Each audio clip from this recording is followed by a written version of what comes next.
The wind howls across the frozen tundra, carrying the anguished cries of lost souls.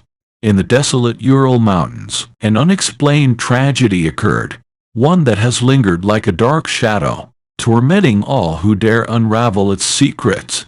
It was February 1959 when 9 hikers embarked on a daring expedition, venturing into the heart of this unforgiving wilderness. Experienced and well-equipped, they had no inkling of the horrors that awaited them in the icy embrace of those ancient peaks.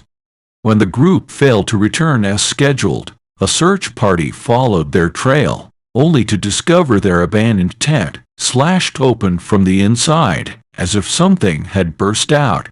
Baffling evidence littered the snow, clothes scattered in disarray, footprints leading off in different directions, and finally, the bodies. Some succumbed to frightful injuries, while others froze to death, their final resting places a mystery.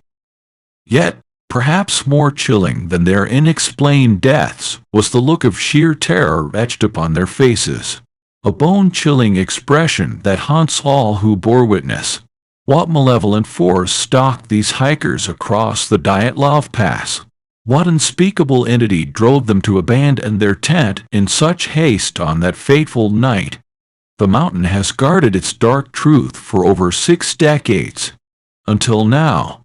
For their anguished spirits surge forth, ready to reveal the terrifying events that unfolded under the pale glow of the northern lights. Brace yourselves, for you are about to experience the frozen echoes of Dyatlov Pass.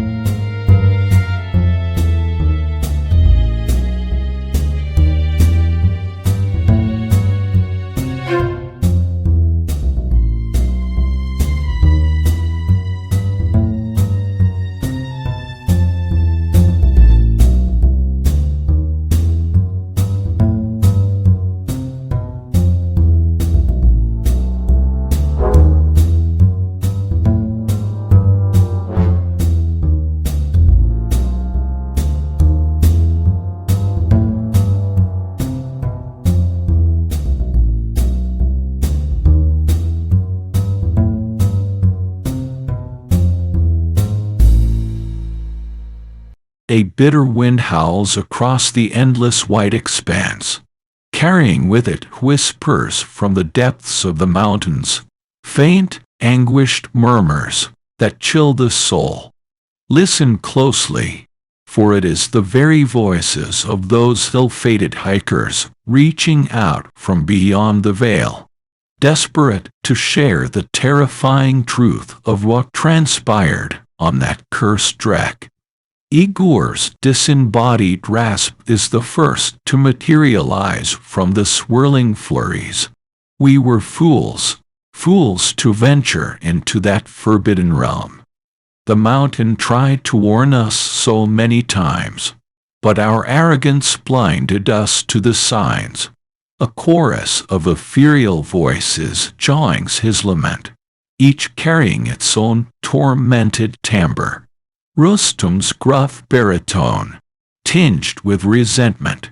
We laughed off the tales, the superstitions of the locals who knew better than to trifle with the wrath of Kolet Slackle.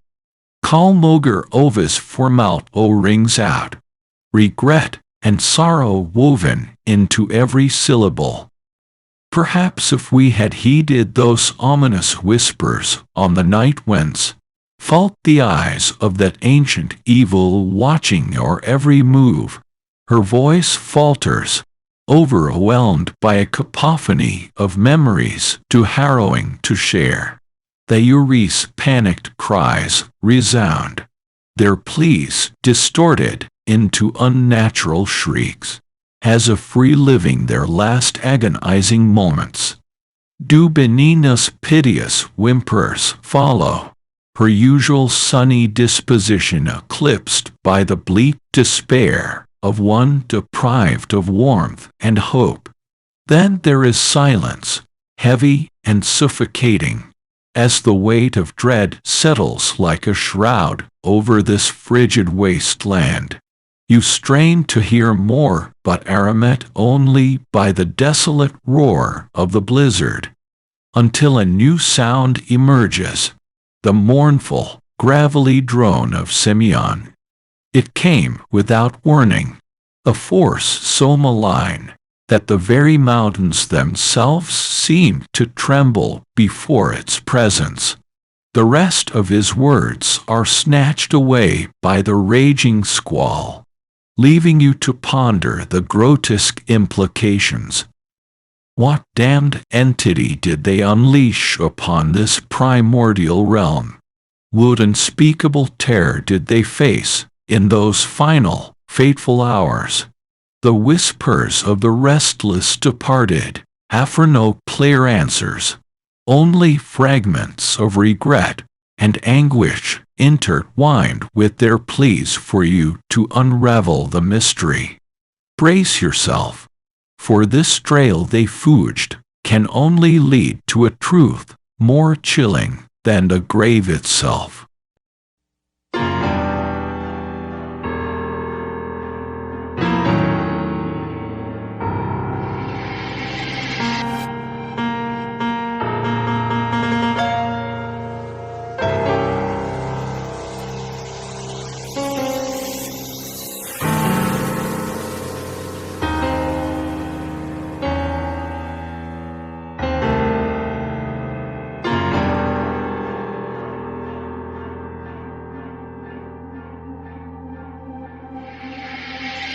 The ghostly reminiscences swirl like frozen mist, transporting us back to those fateful days in February 1959, when the hikers embarked upon their ill-starred trek into the ancient Ural Mountains. In Simeon's grating murmurs, we hear the tale's grim origins. The forest seemed to watch us with twilight eyes, as we passed under its boughs that first day. An unnatural stillness clung to the snowy hollows, as if the very wilderness itself held its breath in dreaded anticipation. Sineada's disembodied voice cuts through, steely but laced with dread. The locals had warned against traversing those peaks at the heart of the range, spoken of an antediluvian curse that hung over Colet Swackle. Her words are engulfed by a rising chorus of ethereal howls, the group dismissing such superstitious tales with peals of mocking laughter in those naive early days. That darker omens lay in wait as the journey wore on. Yuri Krivonishenko's panicked gasps echo from the void. That thrice-damned idol, its twisted smile seeming to bare its teeth in a rictus snarl. As we passed, he is silenced by Rustum's booming timbre, and even this veteran hiker's gruff tones waver with trepidation. I've prowled the Urals for decades, but there was an aura of bale about that accursed effigy, its hunched figure almost seeming to straighten and follow us with its sightless stone glare. From there, the spectral accounts tumble over one another in a deluge of escalating fright. Liadmila's piteous whimpers, as she recounts the blood-curdling howls reverberating across the night-cloaked ravines, unholy sounds that could not possibly be attributed to any natural beast.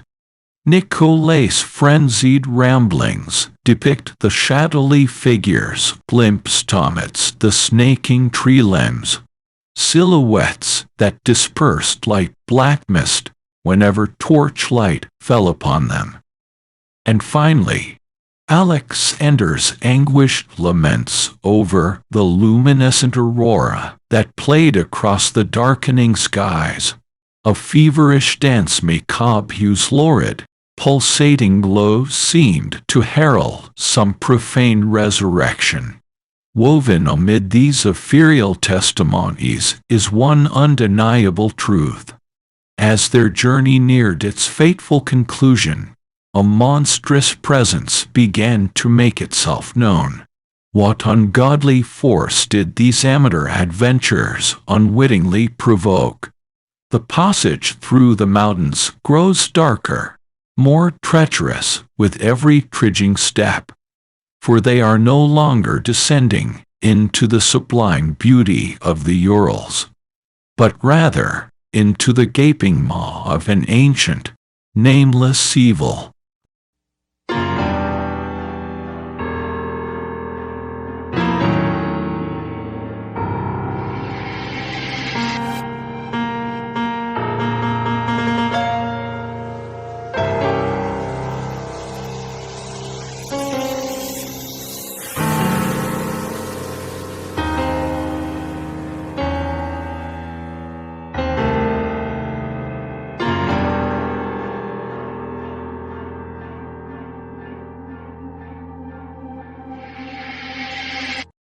The ominous whispers intensify, swirling into a spectral maelstrom, as the restless souls are compelled to relive the darkest hours of their ill-fated expedition. This is the night that shall forever haunt the snowy slopes of Dyatlov Pass. Igor's disembodied rasp emerges first, laden with a dread that seems to reverberate from the depths of the abyss. Shadows danced upon the tent walls in utterly unnatural ways, contorting into suggestions of figures, beings that could scarcely be comprehended by the human mind. At first we passed it off as the trick of the firelight, but a sick dread began weighing upon us, immense and inescapable. A tremulous murmur rises from Kalmogorova, as if her indomitable spirit still cowers at the memories, the cries. Dear God, the sounds that came skittering over the ridge that night, guttural roars and piercing shrieks that could have been birthed by neither man nor beast. They seemed to coalesce into a sort of blasphemous harmony, an arcane ritual luring unspeakable forces. Her words are swallowed by a rising cacophony of otherworldly howls and ritual drones, a profane chorus that bears down with the weight of 1,000 forgotten centuries. It is within this deluge of maddening cacophony that Lyudmila's frantic keening can be discerned. That's when the aurora transfigured, abandoning its serene celestial waltz to erupt in eldritch coruscations of emerald and violet fury.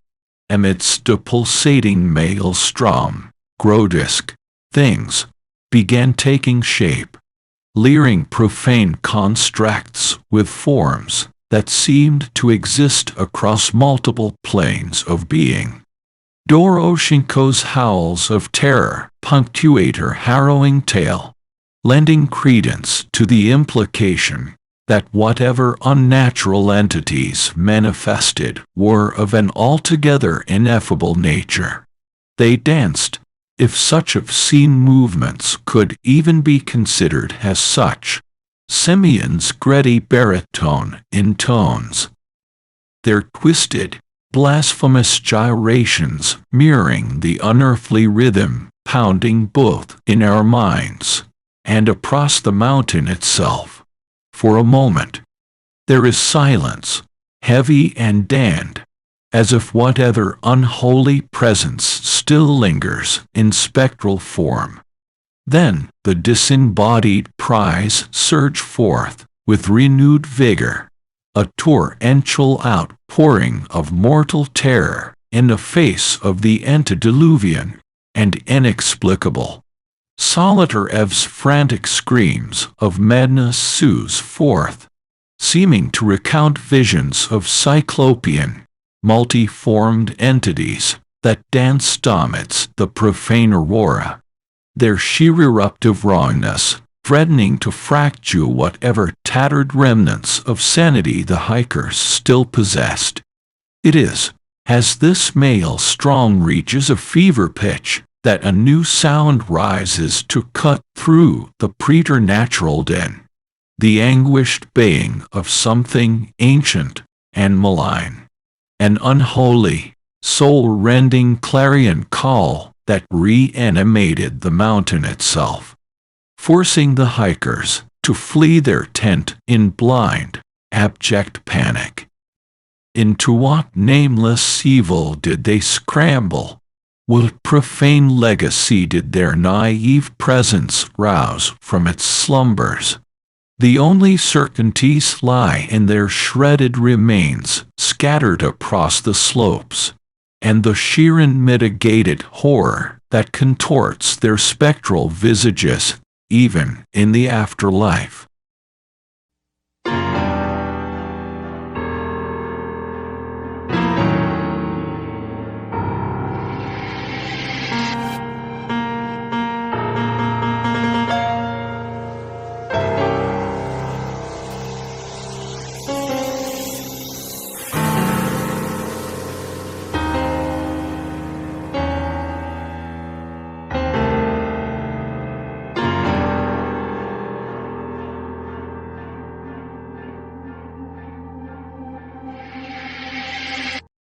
An uneasy silence cloaks the mountain like a shroud, muffling even the faintest whispers from the restless souls of the departed.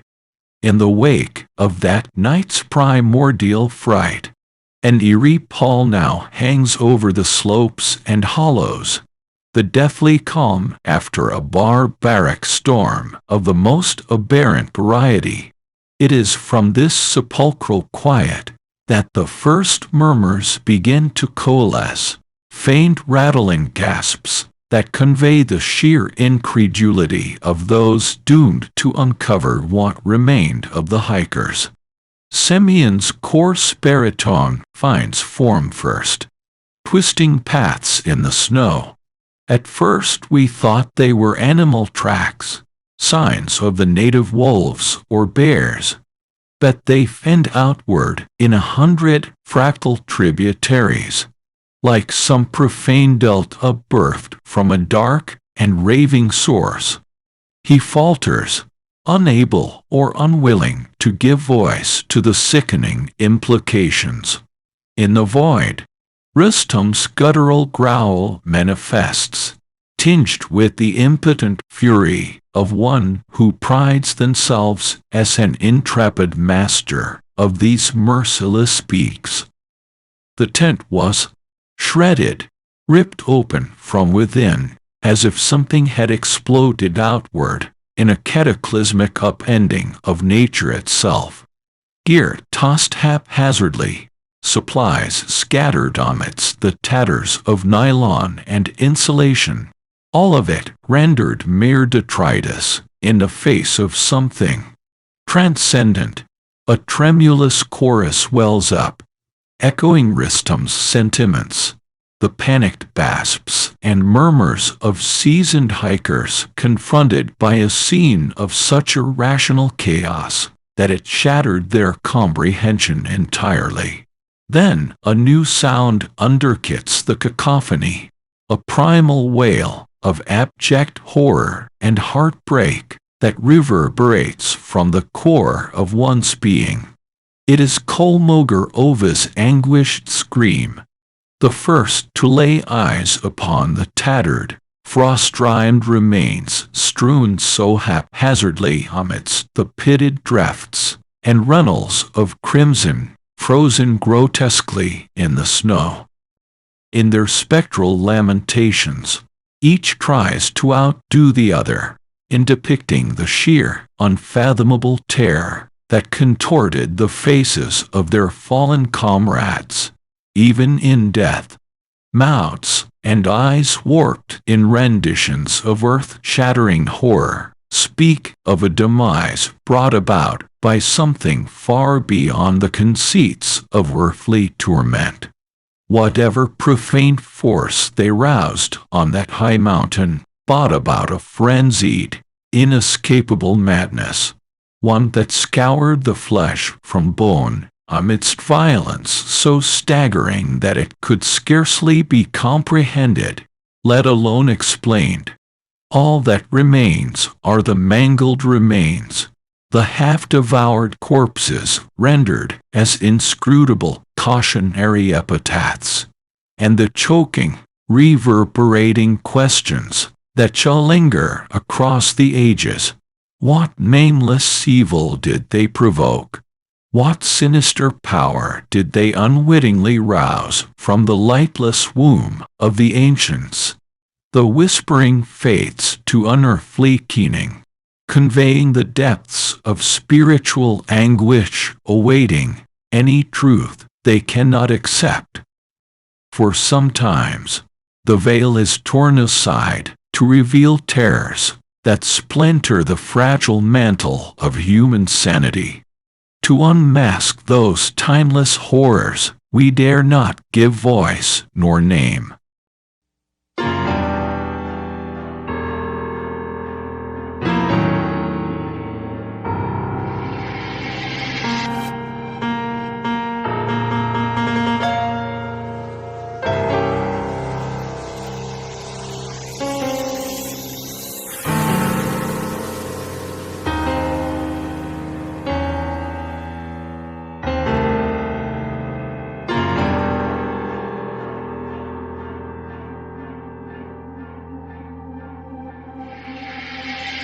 In the wake of such an inexplicable tragedy, questions and speculation inevitably arise like noxious vapors from a Stygian pit. For those charged with unraveling the mystery of the hiker's demise, the path holds only more macabre clues and profane implications. It is simience and paper growl that emerges first from the whispering gloom to recount those dark forays into the heart of the pass. His words, thick with dread, long delayed. Searchers began scouring the area, desperate for any shred of explanation beyond the madness strewn so haphazardly across the slopes. But their probing only exposed more queries, more threads left dangling over that same yawning abyss of the unknowable. A new chorus of ethereal murmurs rises, seeming to elaborate on the sinister breadcrumb trail of evidence uncovered.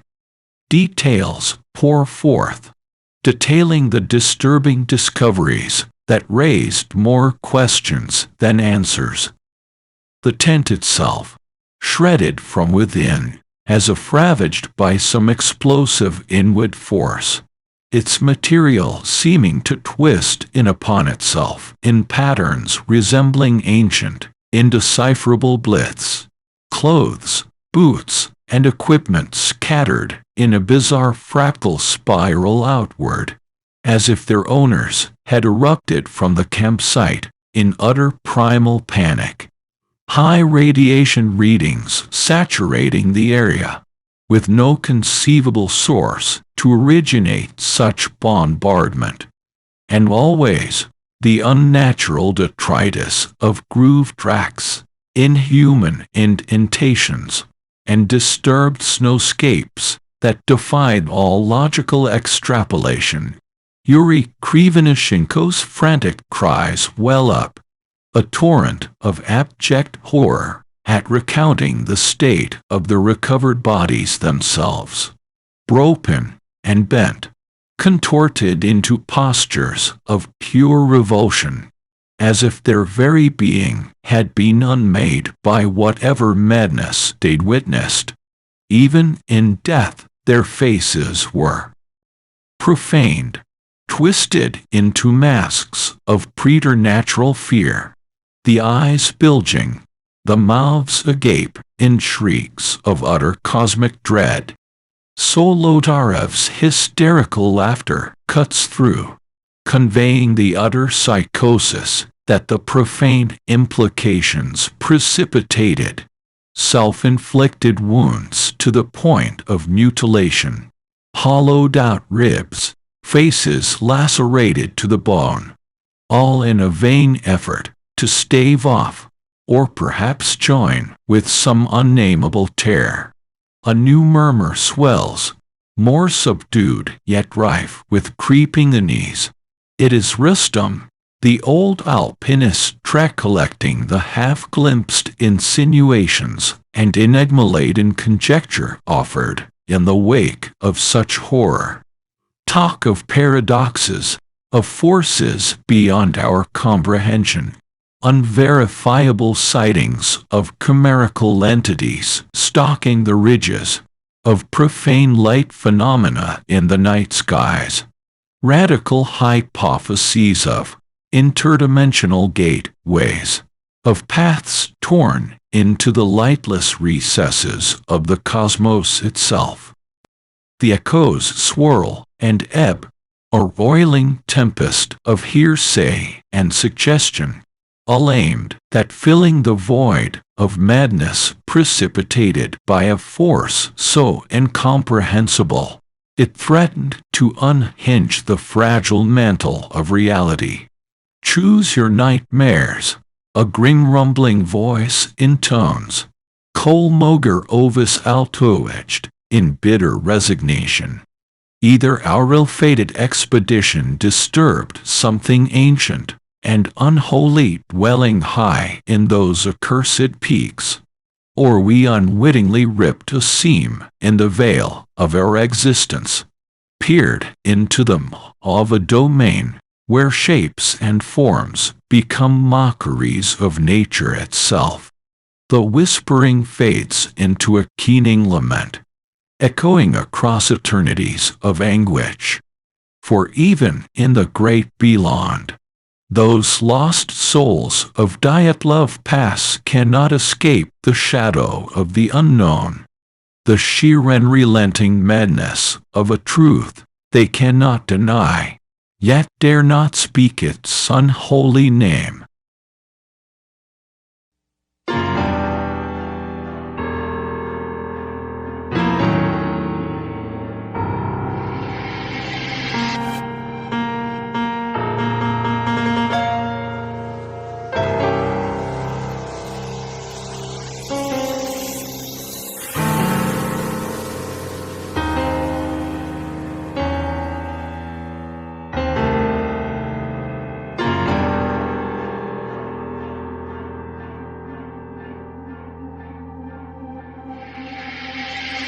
A chill wind howls across the blasted tundra, carrying upon its arctic breath the anguished lamentations of the fallen, damned souls, barred from the solace of eternal rest, condemned to wander this sorrowful plain until the truth of their harrowing demise is at last unveiled. Igor's disembodied rasp is the first to congeal from the ether, his words dripping with a suffering that transcends the mortal coil. We wander endlessly, entombed by the miasma of madness that shrouded our final, dreadful hours, trapped in that voidal expanse where all semblance of reason and reality was devoured, subsumed by unfathomable primordial horrors. A new chorus joins his mournful chorus, an unholy litany of anguish and terror given ethereal voice, as the spirits manifest amidst the swirling snows.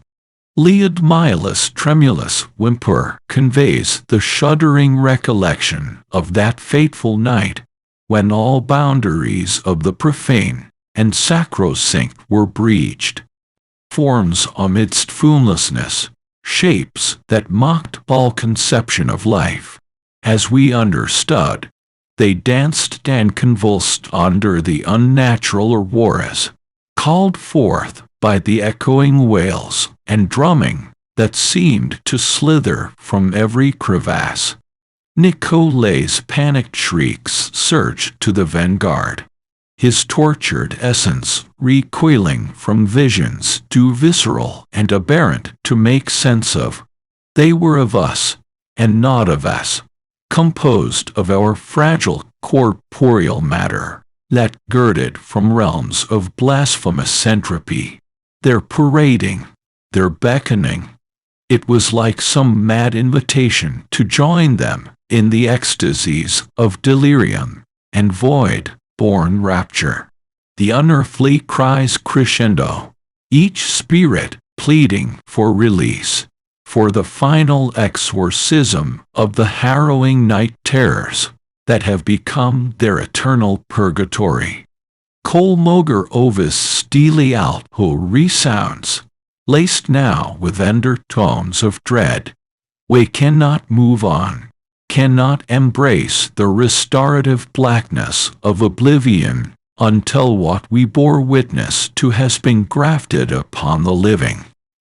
For theirs were the forms of deathless, ageless evil that have lurked in the unplumbed outer harbors since time began, ancient and unholy, patient across immense cities we cannot conceive, awaiting the opportunity to pour into our reality through tears in the vulgar fabric of existence.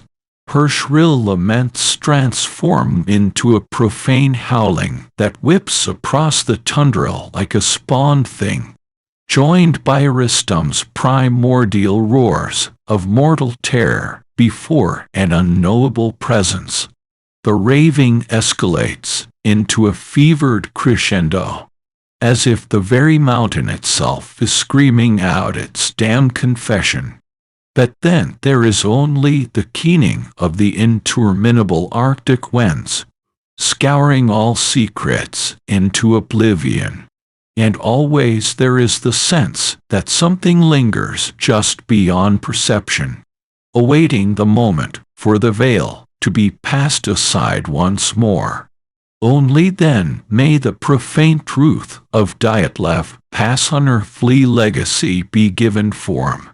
And perhaps only then can the suffering shades know the release they so crave. Until that fateful hour, their anguished chorus will remain forever echoing amidst the frozen peaks, a siren call luring any who dare plumb that chilling mystery to confront the cosmic terrors lurking at the edges of our frail existence.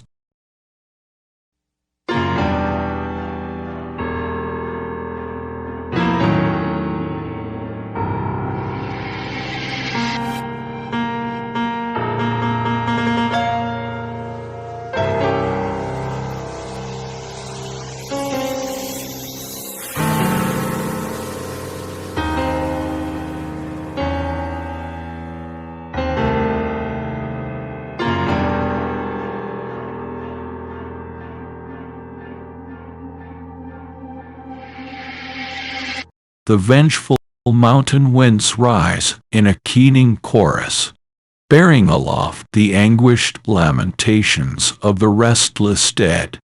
Their phantasmal wails reach a fever pitch, a deafening crescendo imploring the living to bear witness to the horror, to confront the nameless evil they unleashed upon these unforgiving peaks.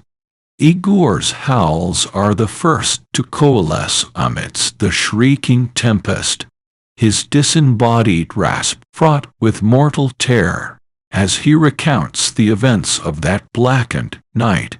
The tent, we fled in blind panic, as the fabric itself seemed to come alive, contorting and shredding from within, as unnatural forces massed beyond its tattered walls. Outside, the world had become profane, the snows sculpted into suggestions of half-glimpsed entities, the aurora churning in eldritch fractalities that chilled the core of the soul. His frantic cries are subsumed by Yuri Krivonishenko's frenzied screams. The young man's psyche reduced to barn cinders in the presence of that which defied all semblance of cosmic order. So many angles, so many planes and perspectives, each one rewriting the laws of form and structure in mockeries of nature. Their syncopated lurching across dimensions, their profane anatomies existing in 20-part geometries at once, the human mind folds in upon itself like a dead star in their wake. His ravings trail off into incoherent howls of anguish, the sheer enormity of what he witnessed shattering forever the veil of natural perception. Kol Moger Ovis' shrill cries rise amidst the madness, her voice a dissonant siren, beckoning all to look upon a profane unveiling. It was no mere hallucination, born of hypothermia or madness. This thing, this entity, this presence was all too real in its visceral, its eruptive rawness, as it hemorrhaged into our reality, fed by the atavistic calls and sacrificial summonings of those who came before us on these accursed slopes. A chorus of howling winds rises to underscore her dire proclamation, adding their roars to the colossal rite of energistic exchange that was taking place at the monstrous entity's behest. Solidarev grunts in exertion, pushing against ineffable forces as he lends his account. The snow itself came alive, writhing and undulating in the gathering runes and sorcerous sigils that channeled the unspeakable ritual. Gateways were being torn, realities unmade and reshaped according to the alien geometries of the outer dark, all in fealty to that which slithered through in the wake of our darkest transgressions. From the depths of the furious maelstrom, another voice emerges, throaty and guttural, conveying the eldritch intonations summoned in realms far from the warmth and light of materiality, as mortals know it.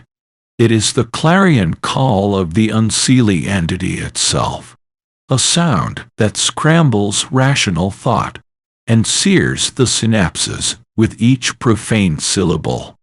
Reality itself seems to splinter and fray at the edges as this dishominic paean attains maximum ritual resonance.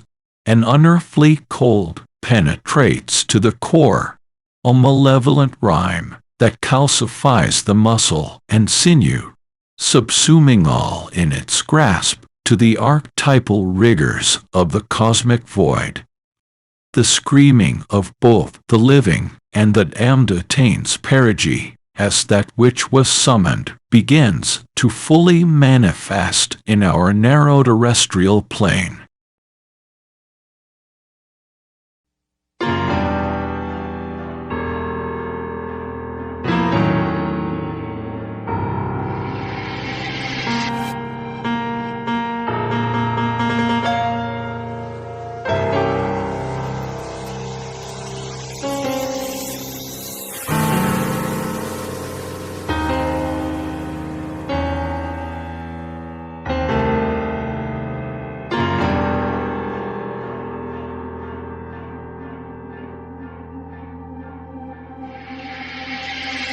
Silence, a deafening, primordial silence cloaks the ancient slopes in its smothering embrace.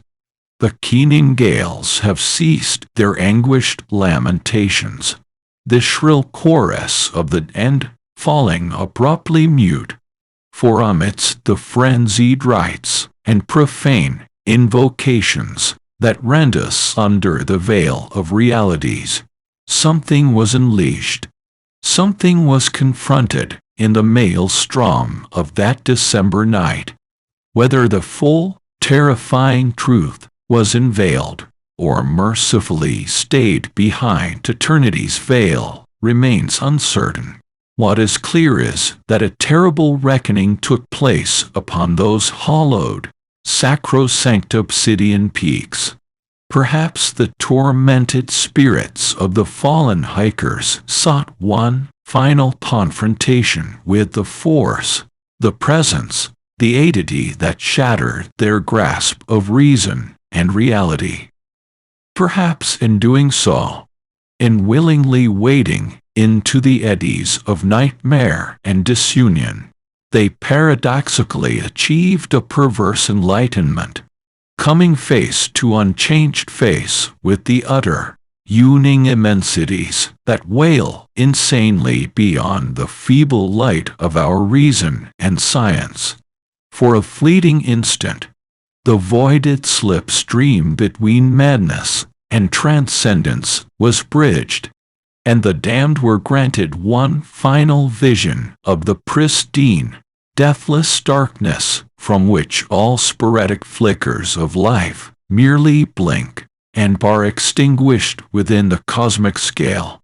In that moment of revelation, as fear and awe became indistinguishable amidst the tearing of our paltry veils of perception, the hikers' restless souls found lasting release.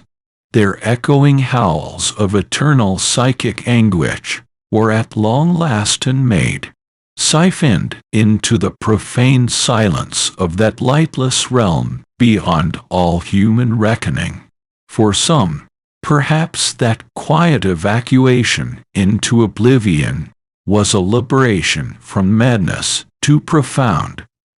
For others, it marked a soul-rending, that elevating awakening to realities unimagined, the fulfillment of a dread longing that had propelled them onward for over half a century's sojourn across the abyss. Whichever truth held sway, the deathly pall that hangs over Dyatlov Pass is now profound and all-encompassing. The slopes lie quiescent once more. The night winds whispering no portents, bearing no disembodied voices in their wake. Only an immense expectant stillness endures, as if in the wake of that final unveiling, even the primordial mountain itself has acquiesced to a new plane of slumbering, ancient equilibrium, a tranquility that is as eternal as it is godless. In time, perhaps new intrepid souls shall venture into that haunted, hallowed wilderness, whether to pry apart the layers of that grim mystery, or bask in the shuddering clarity of what the hikers beheld. But for now, the only vantage is that of the distant cosmos, staring down dispassionately upon the trails of Dyatlov Pass, where the deepest chambers of the universal cosmos briefly yawned open to blur the line between the damned and the transcendent. The Arctic winds fall hauntingly silent, as if the very mountains themselves are holding their breath in reverent repose. For in the wake of this exploration into the doomed hiker's tragic tale, a profound and unearthly calm has descended over the peaks and valleys of Dyatlov Pass. What profane truths were exhumed from the bestial howls of those tormented souls who bore witness to the inexplicable? What slivers of dread epiphany pierced through the veil of our fragile reality during those final, harrowing confrontations with the force, the entity, the cosmic blight that shattered their tenuous grasp on sanity? The resounding silence is perhaps mercifully the only answer, for there are boundaries that exist for a purpose, to bar our path from trespassing into kingdoms of revelation and despair too abyssal for the human mind to withstand intact. Yet the echoes remain, distant and dissolving, pulling us back into that dimly remembered swirl of primordial awakenings. Subtle reverberations that remind us the terrifying and the sublime lie scribed in the self-same cosmic tongue, chiseled into the foundations of existence itself. To gaze too long into either abyss is to court a loss of identity, of self, of all that anchors our meager concepts of hope and purpose. The night winds pick up once more, sweeping clear the final disembodied murmurs carrying across the tundra. As unsettling as the implications may be, perhaps a vestige of that eternal silence is for the best. For even peering too intently at the vague outlines of what transpired on these hallowed, blood-stained trails risks unraveling the protective mantles that shield us from knowing too much. Some truths are dirges that dare not be sung, painted as they are across the oblivion canvases of utter anathema. The icy paths of Dyatlov Pass will keep their secrets, for to share them is to open a spiritual Pandora's box that, once broached, can never be closed. So let the frigid winds blow their scoured melodies, leaving only the soft, inviolable silence of the cosmos to reign over that fateful ground where the veil briefly parted to offer a glimpse at something never meant for mortal comprehension. Perhaps, in that obliterating quiet, a faint echo of inner tranquility may be found amidst the terrifying revelations of what lies in the outer perpetual blackness. If not, then may we find solace in the maxim that some mysteries, some horrors, were simply never meant to be solved.